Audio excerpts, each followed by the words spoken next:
Making the English language easier. Mastering passive voice in affirmative sentences. Hello, language learners.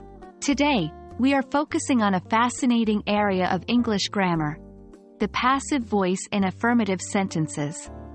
Are you ready to delve into the past participle and get a firm grip on its usage in various sentence structures? If so, let's get started.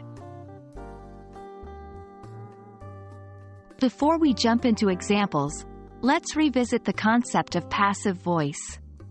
The passive voice is a type of sentence structure where the subject is the receiver of the action, rather than the doer.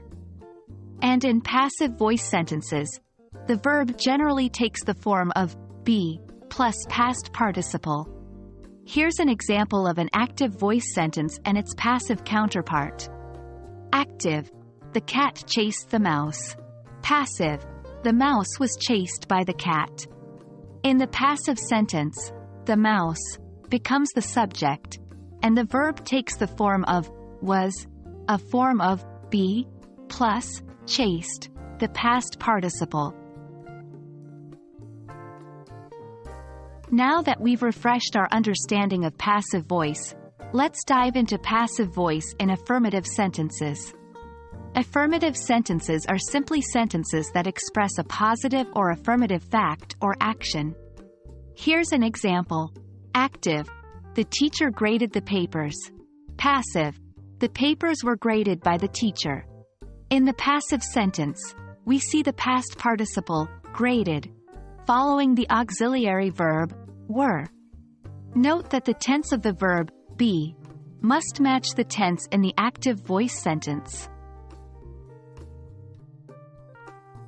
It's time to practice transforming active voice sentences into passive voice.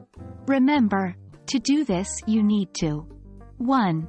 Make the object of the active sentence the subject of the passive sentence. 2.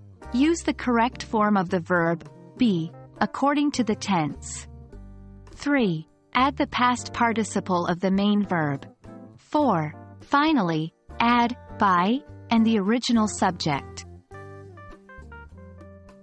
So, let's take this sentence.